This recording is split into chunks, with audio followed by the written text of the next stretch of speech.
영국의 경제학자이면서 사회학자인 알프레드 마샬이라고 하는 사람이 살아가면서 한 가지 질문에 대해서 평생 고민을 합니다.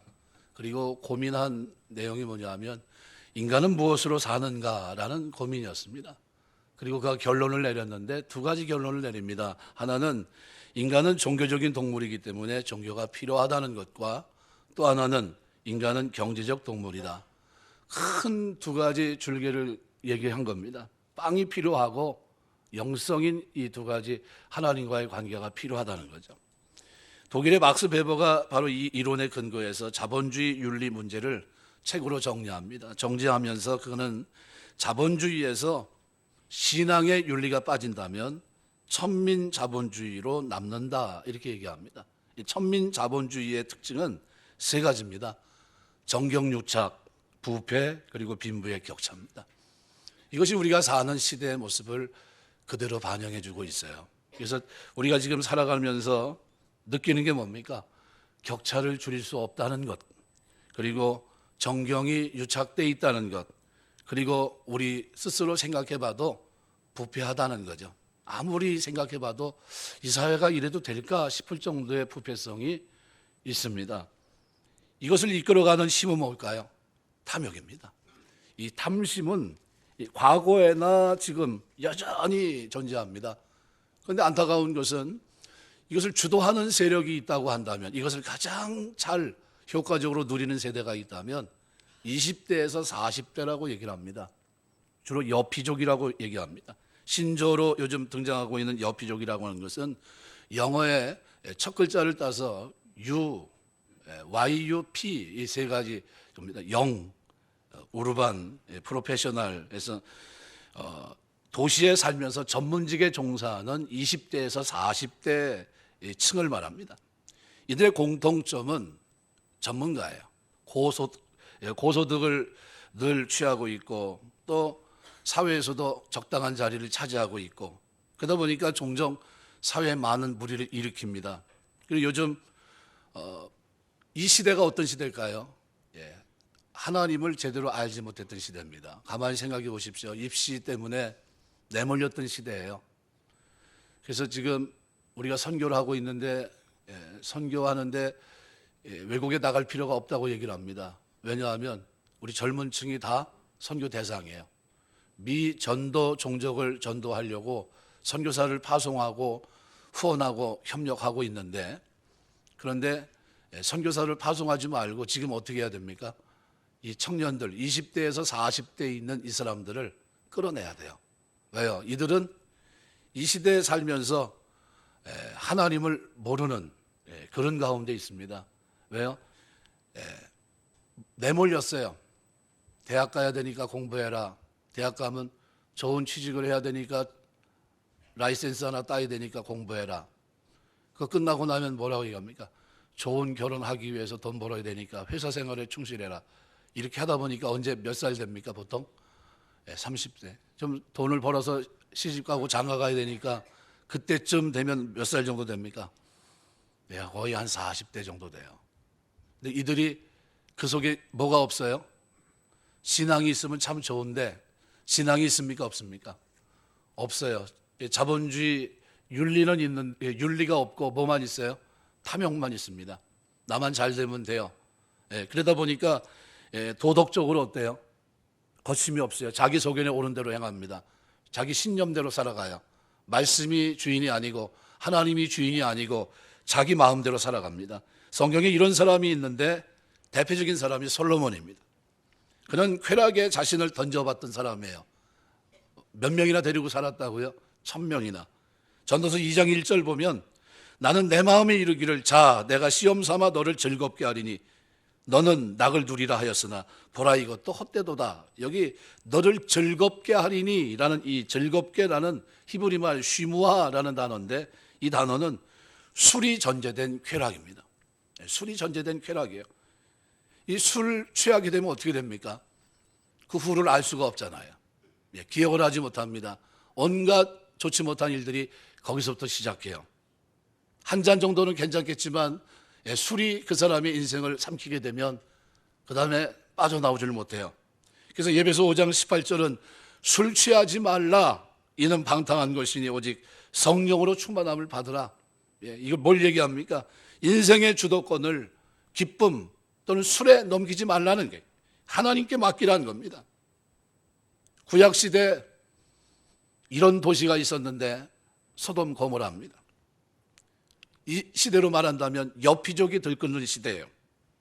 하나님을 알지 못하고 경제적인 부는 있고 그 살아가는 것은 에덴 동산 같고 애국과 같은 물만 대면 채소가 나오고 물만 대면 곡식이 있고 그런 곳입니다.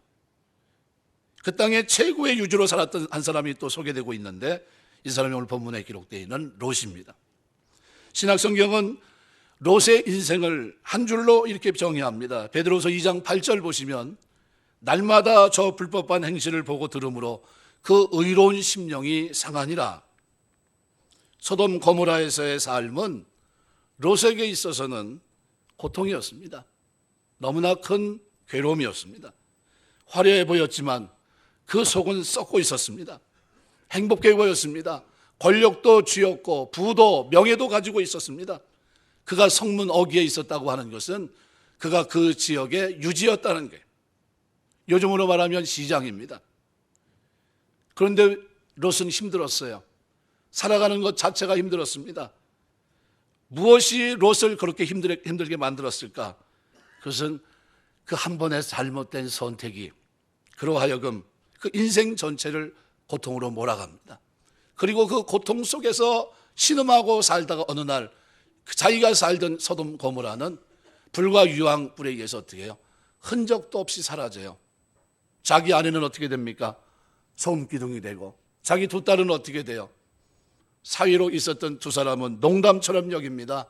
내일 이 도성이 망하게 된다고 했더니 그 사위들은 뭐라고 얘기해요? 농담처럼 여겼더라. 성경에 딱 한 번 나오는 단어를 쓰고 있어요. 우습게 봤다는 겁니다. 무슨 소리 하는 거야? 어제도 동일했고 그저께도 아무런 문제가 없었는데 내일 이 도성이 망한다고? 천만에 우습게 봤어요. 두 딸 나중에 어떻게 해요? 두 딸을 통해 인종을 정합니다. 그래서 근친상간의 첫 번째 사람이 돼요. 누가요? 롯이.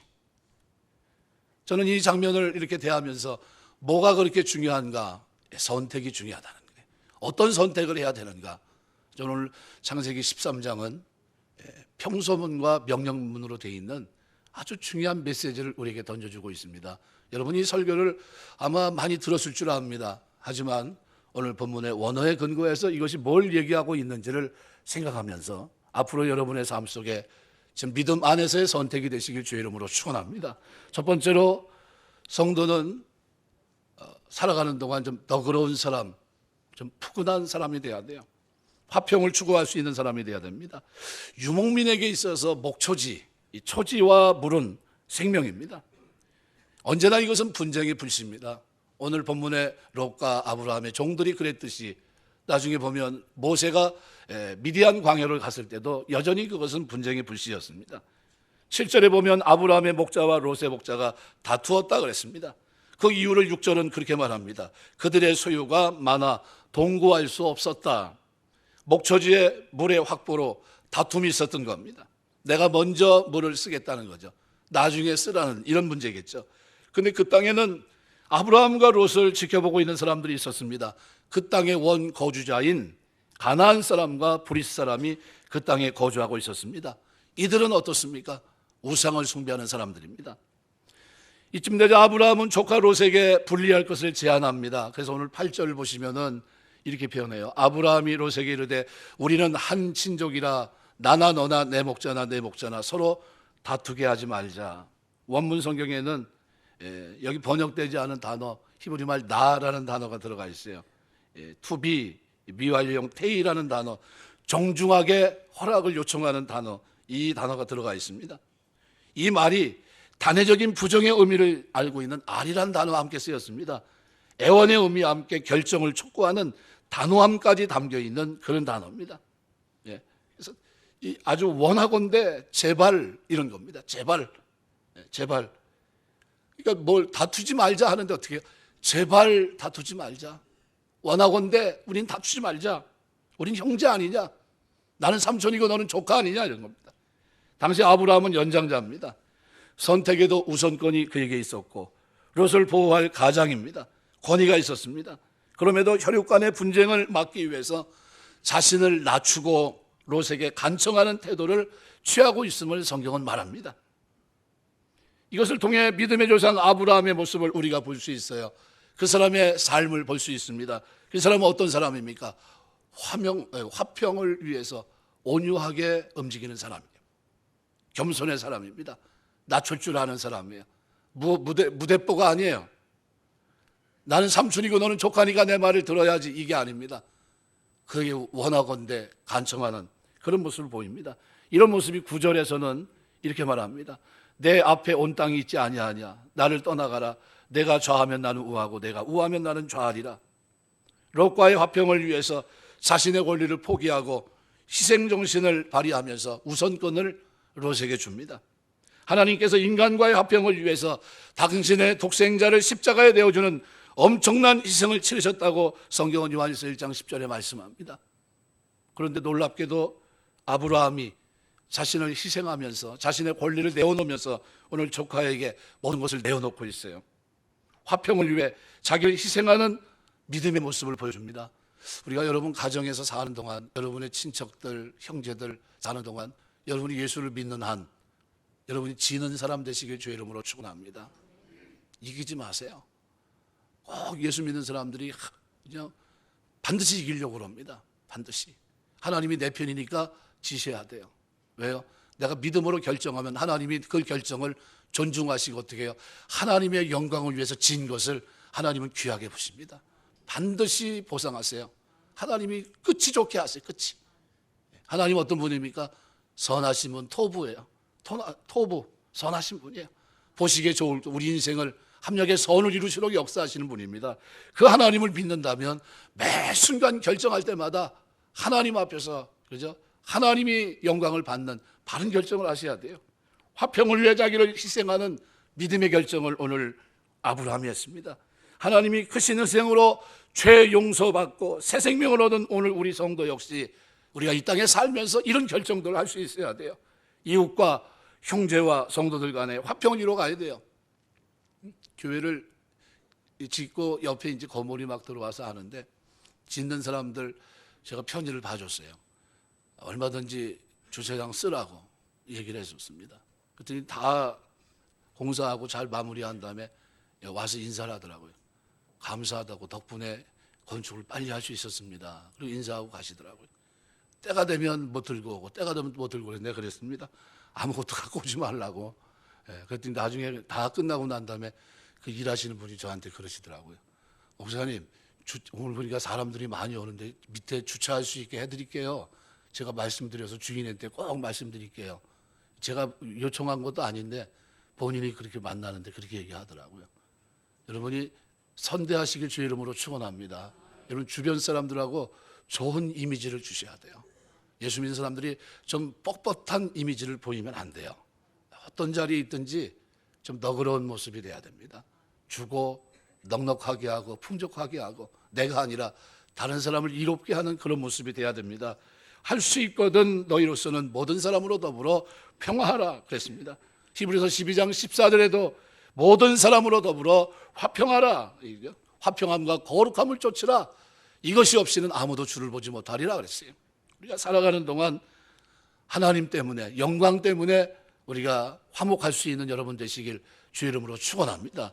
두 번째로 오늘 본문에서는 뭘 보느냐에 따라서 우리 인생의 결정이 됩니다. 내가 뭘 보느냐. 오늘 10절에 보니까 롯은 아브라함으로부터 정중한 분리 제의를 받고 요단들을 봅니다. 그 땅은 소알까지 온 땅에 물이 넉넉했고 여호와의 동산 같고 애굽 땅과 같았다 그랬어요. 근데 이 본문이 뭐로 되어 있다고요? 평서문과 명령문으로 되어 있습니다. 한번 자막을 한번 보셔주시죠. 자막을 띄워주시죠.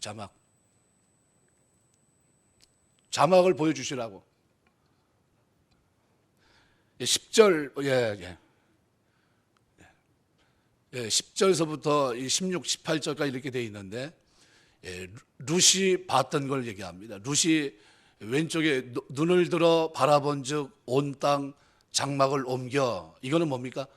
룻이 자기 눈을 들어서 탐욕 속에서 바라봤던 걸 얘기하고 있고, 14절서부터 18절이 기록되어 있는 명령문으로 되어 있는 건 하나님이 아브라함의 눈을 들어 바라보게 하시고 그리고 땅과 장막을 옮겨, 이 얘기를 하고 있습니다. 여기 A, B, C대로 쭉 나눠 있는데 저걸 이제 관심 있게 보셔야 됩니다. 이 룻이 자신이 거할 땅을 직접 선택해서 떠나는 과정을 보여줍니다. 그러나 A-, B-, C-, D-는 아브라함이 원래 살던 땅에 계속 살게 됐지만 이것이 하나님이 준비한 그 땅이라고 하는 것을 보여줍니다. 일반적으로 이렇게 기록한 것을 평행대칭 구조라고 얘기합니다. 양자 사이의 유사성을 보여주기 위해서 사용하는 문학적인 기교예요. 근데 본문에서는 외형적인 유사함 속에 감춰져 있는 내용의 이질성을 보여줍니다. 내용이 달라요. 똑같이 봤는데 그런데 본질이 다릅니다. 결과가 달라요. A와 A-는 둘 다 눈을 들어 봅니다. 이 눈, 동일한 단어로 구성되어 있습니다. 그런데 A는 롯을 주어로 하는 평서문이고 A-는 아브라함에 대한 하나님의 명령입니다. 롯은 자기 생각에 따라 욕망에 가득 찬 눈을 들은 겁니다. 그런데 아브라함은 하나님의 명령에 따라 신앙으로 눈을 드는 걸 말해요. 또 B와 B- 역시 보다라는 라이라는 히브리 말이 똑같습니다. 그런데 B는 평서문이에요. 롯은 외형적인 눈으로 현재를 보고 있지만 근데 아브라함은 하나님의 명령에 의해서 뭘 봅니까? 신앙적인 눈으로 미래를 보고 있는 거예요. 똑같은 히브리 말 라인데 하나는 평서문이고 하나는 명령문입니다. C는 롯이 육적인 눈을 들어 바라본 대상이고 C-는 아브라함이 신앙의 눈을 들어서 바라본 대상입니다. 그래서 C는 뭘 표현합니까? 온 땅 그랬어요. 굴라흐 되어 있습니다. 그 모든 it's all 이렇게 되어 있습니다. C-는 콜하레츠 되어 있습니다. 콜하레츠. 그 모든 땅 올더랜드. 롯이 본 것은 단지 그 모든 it's all이에요. 콜이라고 하는 이 단어 하나만 묘사했어요. 그런데 아브라함이 본 것은 콜 플러스 정관사 하에다 땅 에레츠까지 포함되어 있어요. 인더랜드, 올더랜드입니다. 모든 땅이에요. 그 모든 땅. 현실적으로는 성경은 뭐를 표현하고 있습니까? 마치 롯이 본 것이 더 큰 것처럼 보이지만 원어는 그렇게 얘기하고 있지 않아요. 원어는 그 땅으로 표현되어 있는 한 글자지만 올더랜드입니다. 풍요로운 롯이 본 땅보다 미래의 약속을 담고 있는 아브라함이 본 땅이 훨씬 크다고 하는 것을 원어에는 그렇게 기록하고 있어요. 그래서 성경을 번역하는 과정에서 이 부분은 약간 다르게 번역이 되어야 됩니다. 롯이 본 땅은 온 땅으로 번역하고 아브라함이 본 것을 그저 땅으로 번역하는 것은 다소 미진한 부분입니다. 이런 부분들은 그 모든 땅으로 해야 제대로 된 번역이 되는 겁니다. 네 번째로 롯과 아브라함의 실제 행동을 보여주는 장막을 옮겨 D와 D-예요. 똑같습니다. 우리말과 히브리 표현이 똑같아요. 그런데 외형적으로는 다 똑같아요. 그죠? D와 D-. 그런데 A, B, C에 이은 D와 A-, B-, C-를 이은 D-는 과정도 틀리지만 결과도 다르게 나타납니다. 바로 그것을 오늘 창세기 13장이 얘기하고 싶은 거예요. 소돔으로 옮겨간 롯은 후에 북방 연합군의 포로가 됩니다. 창세기 14장 12절. 또 하나님께서 소돔을 심판했을 때 어떻게 됩니까? 자기 아내는 소금 기둥이 되고 겨우 생명만 건져요.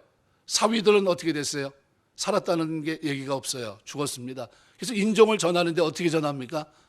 자기 아버지와 근친상간을 해요.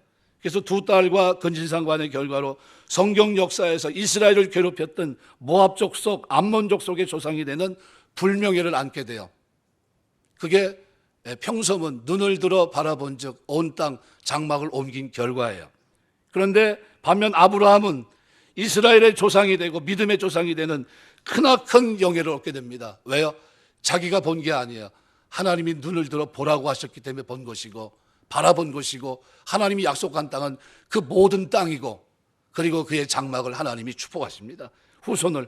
그래서 이 평행 대칭 구조로 사용해서 롯과 아브라함의 선택이 갖는 외형적인 유사성과 본질적인 차이점을 선명하게 대조해 주는 거예요. 선명하게. 그 선택이 개인뿐만 아니라 후손의 미래까지 영향이 있습니다. 엄청난 결과를 가져옵니다. 모든 인생은 매 순간 선택의 기로에 있어요. 그런데 그 선택의 기로에서 어떤 선택을 해야 됩니까? 하나님의 영광, 그죠? 하나님의 영광. 그 하나님이 이것을 기뻐하실까? 그걸 생각해 보셔야 돼요. 이 싸우는 걸 단순하게 생각하셔야 됩니다.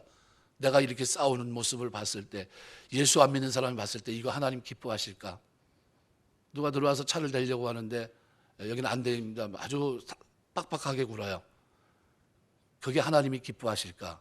아니면 왔다 가든지 그냥 내비놔두는 것이 기뻐할까? 생각해 보셔야 돼요. 내가 이렇게 행동하는 것이 하나님이 기뻐할까? 매 순간의 선택이에요. 내가 온유하게 사는 것을 하나님이 기뻐하실까? 아니면 다투며 사는 걸 기뻐하실까? 선택입니다. 여러분이 끊임없는 선택 속에 있어요. 그때 올바른 선택하시길 주의 이름으로 축원합니다. 내가 좀 손해를 봐도, 내가 좀 미칠 듯이 손해를 보는 것 같아도 그래도 어떻게 해요? 하나님 앞에서 결정하시는 거예요. 하나님 앞에서. 근데 이런 결과를 초래했는데 그럼 롯이 처음서부터 이런 결과를 알고 처음서부터 믿음의 길을 걷지 않던 이 불의한 사람이었다고 한다면 이런 환경을 저는 그냥 수용할 수 있을 것 같아요. 그런데 처음서부터 이랬던 사람이 아닙니다. 갈대와 우르를 삼촌을 따라 떠나는 용기 있는 믿음의 사람이었어요. 사실 갈대와 우르 그 당시에 어떤 지역입니까? 벽돌로 지은 집이 있는 집이에요. 벽돌로 지었다는 것은 도시입니다. 도시. 도시에 살던 사람이 어느 날 삼촌 따라서 어디에 삽니까? 천막 텐트 생활을 시작합니다. 여러분 같으면 그거 견딜 수 있겠어요? 힘듭니다. 근데 쫓아다녀요. 그 정도에서 그친 것이 아닙니다. 하란에 머물지 않고 가나안을 향해 가는데도 인내심을 가지고 쫓아다녀요. 그 삼촌 밑에 있으면서 어떻게 해요? 많은 부를 누리게 됩니다. 소돔 평야에 와서 롯이 그만 넘어진 거예요. 이때도 롯이 좀 고민을 해봤어야 돼요. 삼촌, 내가 지금까지 삼촌 때문에 이렇게 잘 됐는데 내가 선택을 하고 하는데 내가 잘못하면 이 선택이 잘못될 것 같아서 삼촌 도움을 받고 싶습니다. 좀 어떻게 다른 좋은 방안을 좀 얘기해 보십시오. 우선권을 누구에게 줬으면 좋을까요? 아브라함에게 줬다면 아마 실패하지 않았을 것 같아요. 그런데 눈을 들어 원어에 보면 눈을 들어 또 봤다는 거예요. 탐욕의 눈을 가지고 번쩍 든 거예요. 그래서 어떻게 됐습니까? 실패한 거예요. 신앙이 좋고 믿음이 좋고 고난의 자리에서 열심을 다해 살아왔던 주의 종들이 소돔 평지에서 넘어지는 일이 많습니다. 소돔 평지는 뭘까요? 이제는 좀 먹고 살만하고 이제는 하나님 없어도 될 것 같아요. 그냥 그대로 될 것 같아요. 이 정도 되면 하나님도 필요 없고 그냥 자연적으로 될 것 같아요. 이럴 때 어떻게 됩니까? 탐욕 때문에 무너지는 거예요. 탐욕. 하나님 없어도 될 것 같은데 뭐 이렇게 되는 겁니다. 뭐가 없어요? 자본주의 윤리, 이게 없어지는 거예요. 신앙이 없어요. 믿음이 없어져요. 그걸 뭐만 있습니까? 정경유착만 남는 거예요. 탐욕만 남고 불의한 일들만 남는 거예요. 이것이 우리가 사는 시대의 모습이에요. 사람마다 자기 생의 위기가 옵니다. 위기를 맞이할 때 자신의 삶이 어디에 근거를 두고 있는지를 돌아보셔야 돼요.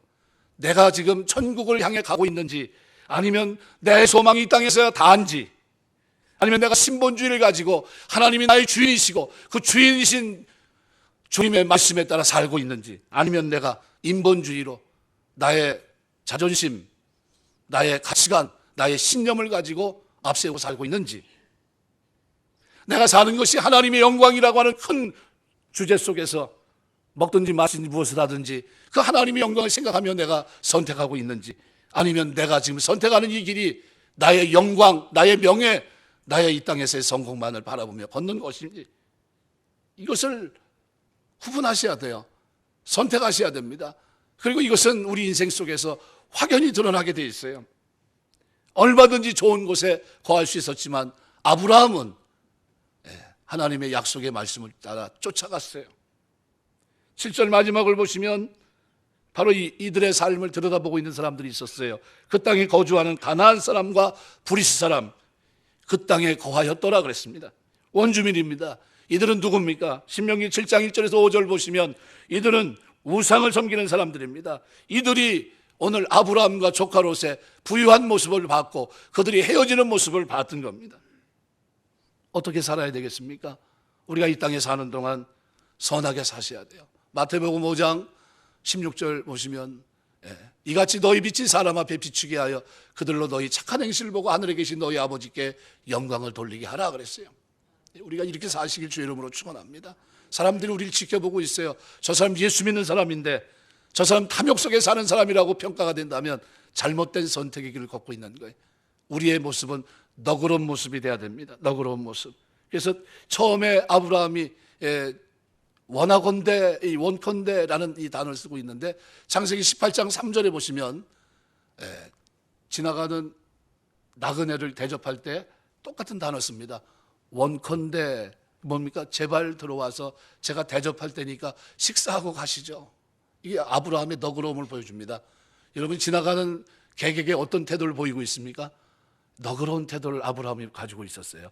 이 너그러움이 조카 롯에게도 그대로 나타나고 있고 이 너그러움이 아브라함의 삶 속에 충만하게 나타나고 있고 이 너그러움 속에서 그가 결정을 하고 있고 그 다음에 뭡니까? 그가 매 순간 하나님 앞에 예배하는 제단을 쌓는 사람이었다는 겁니다.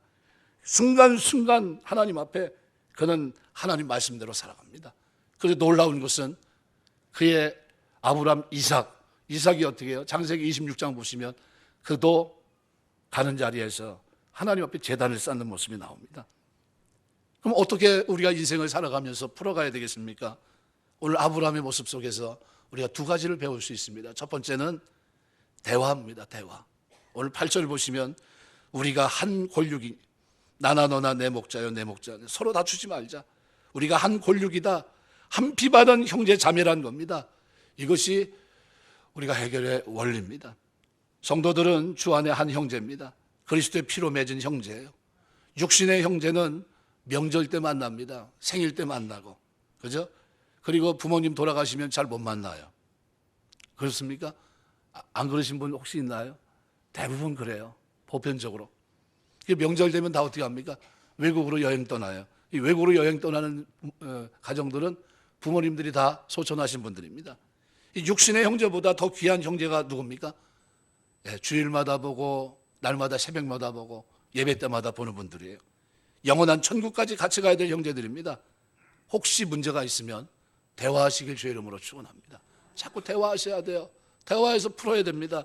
그리고 누가 신앙이 연조가 깊냐? 이건 뭐로 보면 아냐면 지는 사람이 신앙이 연조가 좋은 사람이에요. 이기는 게 대수가 아닙니다. 제가 전에 학생 때 어느 교회를 다녔는데 그 교회 그 권사님은 제가 전에도 얘기했지만 시장통에 얼마나 거친 사람들입니까? 거기에서 그 권사님을 모르는 사람이 없어요. 뭐냐면 저분과 싸워 이길 사람 아무도 없다는 거예요. 육두문자도 잘 쓰고 하여간 시청의 직원이오든 뭐든 아랑곳하지 않아요. 아랑곳하지 않아요. 무조건 내 목적만 이루면 되는 겁니다. 그래서 그 점포를 내주는데 수원 남문에 이제 그 복개천 이거 하면서 점포를 내주는데 집이 있는 사람은 점포를 안 주고 집이 없는 사람만 점포를 하나씩 주기로 했어요. 근데 그 권사님은 집이 있음에도 점포가 있음에도 점포를 가진 사람이에요. 대단하신 분이에요. 이겼어요. 하나님이 기뻐하실까요? 그 원망이 잦아요. 원망이 잦아요. 주변에서 저 사람 말이야 교회 다니는 사람이 말이야 막 그냥 그래도 그 사람이 동네 통장 반장 다 해요. 그러니 싸움도 못하고 싸매가 되지도 않고 시청에서도 꼼짝 못하고 이런 정도예요. 잘한 겁니까? 못한 겁니까? 그래도 그렇게 살아야 돼. 사는 건 틀려. 이렇게 하실 겁니까? 그게 아니죠. 하나님 영광 가린 겁니다. 그렇게 살면 안 돼요. 그런데 오래 사시면 참 좋을 텐데 오래 못 사시더라고. 제가 이런 얘기하는 이유는 여호와를 경외하는 자를 장수합니다. 말씀대로 매 순간 하나님 앞에서 올바른 결정하면 하나님이 여러분의 삶에 은혜 주실 줄 믿습니다. 내가 손해본 것 같은데 하나님 손해보지 않게 하세요. 실패한 것 같은데 성공하게 하세요. 하나님 반드시 일으키십니다. 반드시 일으켜요. 제 부끄러운 얘기인데 제가 이 교회 온 지 한 14년 됐는데 14년 전에 제가 어느 교회를 섬기다가 나왔어요. 나오게 되는데 저는 선교에 대한 비전이 있고 그분들은 선교에 대한 비전이 없고 그래서 내가 나가서 선교에 대한 비전 있는 교회를 만들어야 되겠다. 그 음식도 한 몇 년 했고 그러다가 이제 이 추수감사절이 이제 다가오는데 그때 이제 예배드리고 제가 나왔어요. 집사람 깜짝 놀랐죠. 기절하지 않은 것만 해도 다행이죠. 교회를 사임하고 나왔으니까. 근데 별소리를 다 해요. 근데 제가 성격도 굉장히 급한 사람인데 그 얘기하는 걸 다 들으면서 제가 제 생각에 기도하면서 뭐라 했냐면, 하나님, 저만 없고 다른 사람, 다른 목사님 한 분 갖다 놓고 여기는 목회하면 됩니다. 저는 선교하는 대로 가면 되고. 그리고 아무 말도 안 했어요. 그 중재하시는 목사님들이 와서 얘기하는데도 제가 그랬어요. 제 입에서 저분들 나쁜 소리 나간 거 있습니까? 제가 물었어요. 아니요, 목사님, 한마디 한 게 없어요. 그리고 완전히 손해보고 나왔어요. 그때 상가 4층인데 120평 샀죠. 성도 한 100명 되죠. 이럭저럭 뭐 세상 말로 말하면 목회 그 정도면 할만하거든요. 세상 말로 먹고 살만합니다. 먹고 살만해요. 그런데 그거 던지고 나왔어요. 손해입니까? 이익입니까? 손해죠. 이만저만 손해가 아니죠. 그리고 다시 개척한다고 이제 딱 갔는데, 그런데 하나님이 길을 열어주시더라고요. 무슨 결정하니까요. 저는 손해를 보면서 나오면서 그런 생각을 했어요. 하나님 영광 가리면 안 된다. 내 입에서는 아무 말도 나가면 안 된다. 이렇게 생각했어요. 근데 그 목사님은 저한테 뭐라냐면, 이 사람아, 자네가 나오면 어떡하냐. 자네가 거기서 끝까지 있어야지. 말도 안 되는 행동을 했다는 거예요. 그래서 저 손해보고 나왔습니다. 나왔는데 지금 손해보고 난 후 14년 딱 흘렀어요. 그 교회는 그대로 있고 지금 여기는 교회가 저어져서 이렇게 선교도 열심히 하고, 금년에 교회 3개, 이번에 임직식 하면 3번째 교회 어디가 될지 동남아에 하나 질 거고, 내년에 클락 지역에 3천만 원 들여서 교회 질 수 있고, 선교에 대한 즐거움이 있어요. 하나님이 하시는 줄 믿습니다. 하나님이 하세요. 손해본 것 같습니까? 손해가 아니에요. 내가 그때는 가슴이 미어지고 잠도 안 오더라고요.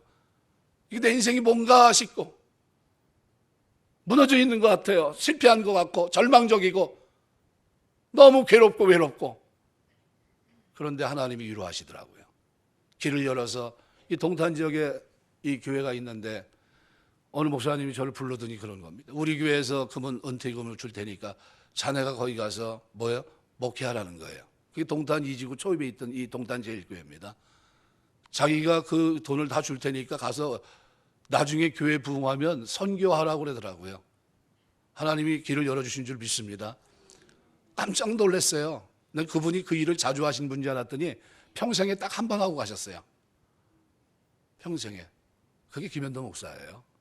그래서 부흥에 2번 한 겁니다. 저희 교회. 하나님이 그렇게 하세요. 하나님이. 여러분이 선택을 하셔야 돼요. 선택. 그때 여러분이 결정을 하나님이 보고 계세요. 어떤 결정을 할까? 믿음의 결정을 할까? 하나님의 영광을 가리는 결정을 할까? 신본주의인가 인본주의인가? 천국을 바라보고 있느냐 바라보지 않느냐? 그 결정을 여러분이 할 때 그 결정을 하나님이 다 보세요. 그리고 하나님이 길을 열어주세요. 온유한 자가 땅을 차지한다고 한 걸 제가 성경을 보면서 온유한 자가 땅을 차지하는구나 글로만 봤어요. 그런데 입을 꽉 다물고 하나님 앞에 기도하고 있으니까 그게 온유한 자더라고요. 땅을 차지하게 하세요. 그리고 이곳에 교회를 짓게 하시고 하나님이 역사한 줄 믿습니다. 하나님 앞에 엎드려서 기도하셔야 돼요. 아브라함이 연장자인데도 내려놓고 있어요. 양보합니다. 손해봅니다. 말다툼을 멈췄어요. 이 사람이 성숙한 사람이에요. 하나님 앞에서 결정할 수 있는 이 사람이 성숙한 사람입니다. 우리가 그리스도 안에 하나라는 사실을 잊지 마세요. 예배소 4장 1절에서 4절에는 사도 바울이 말합니다. 성령의 하나 되긴 것을 힘써 지키라고 권면합니다. 노력하라고 말씀하지 않았습니다. 이미 그리스도의 피로 값주고 사서 하나 되게 했으니까 그것을 지키라고 말씀합니다. 모든 겸손과 온유로 오래 참음으로 사랑 가운데 서로 용납하고 평안을 매는 줄로 성령이 하나 되게 한 것을 힘써 지키라 그랬어요. 힘써 지키라. 지키기 위해서 손해보는 겁니다. 지키기 위해서 겸손하게 손해보는 거예요. 내가 희생하고 내가 양보하는 거예요. 대화하려고 하고 어른인데도 조카에게 원하건대 뭐라건데 싸우려고 하지 않고 다 양보했어요. 다 양보했어요. 그때 하나님은 누구에게 다 줍니까? 아브라함에게 다 줘버려요. 두 번째로 양보해야 됩니다. 그래서 9절 보니까 한쪽은 여호와의 동산 같고 애굽 같은 땅이었어요. 그거를 롯이 본 겁니다. 롯이 얼마나 좋았을까요? 야, 이제는 뭐 말 그대로 단탄대로다. 말 그대로 단탄대로였어요. 시장까지 해먹었으니까. 재산도 많죠. 다 해먹어서 다요. 다른 한편은 메마른 사막이었습니다. 하늘과 땅 차이입니다. 그 선택이 아브라함에겐 고통스러웠어요. 조카 롯에게 모든 선택권을 준 겁니다. 양보한 거예요. 근데 그 선택은 올바른 선택이었습니다. 하나님이 그 선택을 존중하셨어요. 평화를 추구했기 때문입니다. 미국 몬타나에 가면 퀘스트 배틀 필드라는 곳이 있습니다. 인디안과 미국 기병대가 싸우다가 처음으로 미국 기병대가 전멸한 곳입니다. 몰살당했어요. 그 죽음을 애도하게 지어놓은 기념관 앞에 이런 글귀가 써 있어요. 평화가 힘이다. 평화가 힘이에요.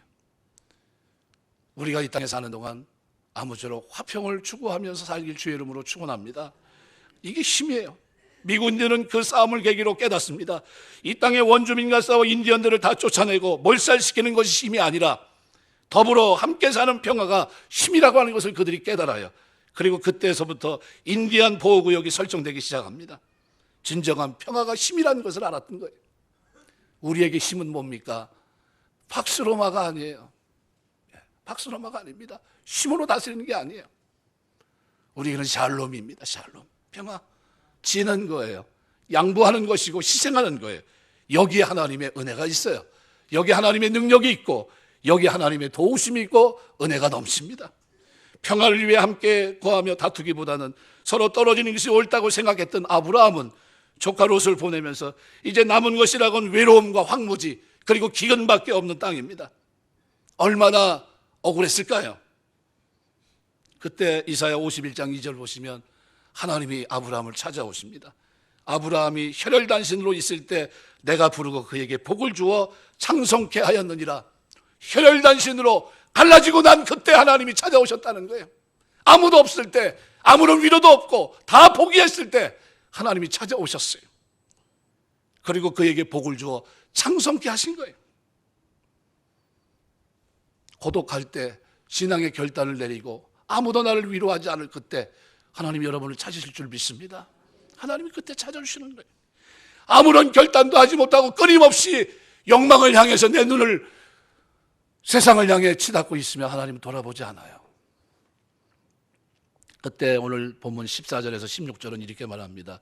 롯이 아브라함을 떠난 후에 여호와께서 아브라함에게 이르시되 너는 눈을 들어 너 있는 곳에서 북쪽과 남쪽 그리고 동쪽과 서쪽을 바라보라. 보이는 땅을 내가 너와 내 자손에게 주리니 영원히 이르리라. 내가 내 자손의 땅에 티끌 같게 하리니 사람이 땅에 티끌을 능히 셀 수 있을진데 내 자손도 세리라. 그리고 17절에 뭐라고 합니까? 너는 일어나 그 땅을 종과 행으로 두루 다녀보라. 내가 그것을 내게 주리라. 아브라함이 아니라 조카 롯은 그것을 취하려고 갔는데 어떻게 불과 유황으로 다 사라지고 말았고 그 땅은 누구 소유가 됩니까? 아브라함의 소유가 됩니다. 하나님이 누굴 축복하셨어요? 양보한 그를 축복하십니다. 시편 31편 19절 보면 주를 두려워하는 자를 위해 쌓아두신 은혜 인생 앞에서 주께 피하는 자를 위해 베푸신 은혜가 어찌 그리 큰지요. 인생 앞에서 주께 피하는 은혜가 큰 줄 믿습니다. 고통의 자리, 결정해야 될 선택의 자리, 그 자리에서 내 육신의 생각, 내 최면 이런 거 보지 마시고 양보하셔야 돼요. 믿음 안에서 기도하면서 양보하세요. 하나님, 내 욕심은 저걸 내가 다 가져야 되겠지만 그러나 내가 믿음 안에서 양보합니다. 하나님, 가족의 화목을 위해서 저의 믿음 생활을 위해서 제가 양보합니다. 그리고 양보하면 하나님이 채워주실 줄 믿습니다. 이것을 체험하는 것이 신앙이에요. 이것을 누려야 됩니다. 말씀을 맺겠습니다. 누구에게나 온유함으로 대하는 아브라함의 모습을 봅니다. 길을 가는 사람들에게도 조카에게도 위치가 있음에도 불구하고 겸손합니다. 나 자신을 낮추고 양보하고 하나님의 말씀에 약속의 말씀 붙들고 선택하는 사람들에게 하나님께서는 축복하신다는 사실을 우리에게 말씀합니다. 이것이 깨달아졌다고 한다면 여러분의 삶을 한번 돌아보십시오. 나는 누군가? 아브라함은 헤브론으로 옮겨 이동할 때마다 제단을 쌓았어요. 창세기 12장 7절 8절 13장 4절에도 제단을 쌓습니다. 이 같은 신앙의 모범은 그대로 자녀들에게 이어집니다. 26장 25절이나 28장 18절에도 그대로 나타나요. 하나님만 의지하는 신앙의 유산을 물려줄 수 있는 여러분 되시길 주의 이름으로 축원합니다. 하나님은 아브라함이 하나님이라고 말씀하셨지 단 한 번도 성경에 나는 롯의 하나님이라고 말한 적이 없어요. 똑같이 긴 여정을, 믿음의 여정을 걸어간 것 같고 똑같이 살아가면서 롯은 좋은 선택을 한 것 같았는데 그 선택은 그 인생을 망하게 하는 선택이었어요. 하나님은 아브라함의 하나님이 되어주셨어요. 그가 하나님 때문에 평화를, 그가 하나님 때문에 희생을, 그가 하나님 때문에 양보를 택했을 때 하나님은 그를 세워주셨습니다. 하나님 오늘 나의 하나님이 되시기 위해서 오늘 우리가 이 땅에서 믿음으로 사시길 주의 이름으로 축원합니다. 믿음으로 살아야 돼요. 우리가 사는 시대는 천민 자본주의가 득세하는 시대예요. 말 그대로 정경유착이 눈에 보이고 부패와 빈부격차가 도대체 차이를 보이지 않는 그런 시대에 우리가 살고 있어요. 탐욕의 결과입니다. 뭐가 없어졌어요? 막스 베버가 얘기한 대로 자본주의의 윤리 문제가 이것이 포함되어 있지 않으면 이것은 천민 자본주의로 이렇게 추한 모습을 보일 수밖에 없다는 거예요. 뭐가 문제입니까? 신앙의 부재요, 믿음의 부재요. 하나님이 없기 때문에 이 사회가 이렇게 된 겁니다. 더군다나 또 어느 세대가요? 우리 밑에 세대 40대에서 20대 이르기까지 공부해라, 공부해라. 좋은 대학 가려면 공부해야 된다. 대학 끝나고 나면 뭐라고 얘기합니까? 좋은 직장, 좋은 결혼하려면 공부해야 된다. 그 다음에 어떻게 해요? 돈 벌어야 장가갈 수 있지 않느냐. 그래서 지금까지 왔는데 지금 몇 살이 됐습니까? 40세. 유피족이에요. 그들을 양산하고 말았어요. 좋은 선택을 가르쳤어야 되는데 주일은 누구 겁니까? 하나님 거다. 어떤 일이 있어도 어떻게 해요? 주일 성수해야 된다. 이걸 가르쳤어야 되는데 그걸 못 가르치고 뭐라고 했습니까? 예배가 중요한 게 아니다. 지금 네 시간이 얼마나 중요한데 가서 공부해라. 한순간이라도 더 공부해라. 네 목적을 이루어야지. 이랬던 것이 오늘 이 사회에 이런 결과를 가져왔습니다. 누구 책임입니까? 부모들 책임이에요. 내 책임입니다. 우리가 이 땅에 사는 동안 선택은 반드시 열매와 결과를 가져옵니다. 선택이 이런 열매와 결과를 가져온다는 사실을 우리가 기억한다면 앞으로 살아가는 삶에서 좋은 선택을 하셔야 돼요. 여러분이 좋은 선택을 할 때 하나님은 그 선택에 복을 주시고 은혜를 베풀어 주실 줄 믿습니다. 우리 자녀들이 좋은 선택을 할 수 있는 하나님의 사람으로 살아가야 돼요. 신전의식을 가지고 하나님 앞에서 면전 앞에 살아갈 수 있도록 그들을 양육할 수 있어야 돼요. 그들이 내가 없어도 내가 주님의 부름을 받고 천국에 있어도 이 땅에 사는 동안 보지 않아도 믿음 가운데 살 수 있는 믿음의 사람으로 세워놓고 우리가 이 세상을 떠나가야 됩니다.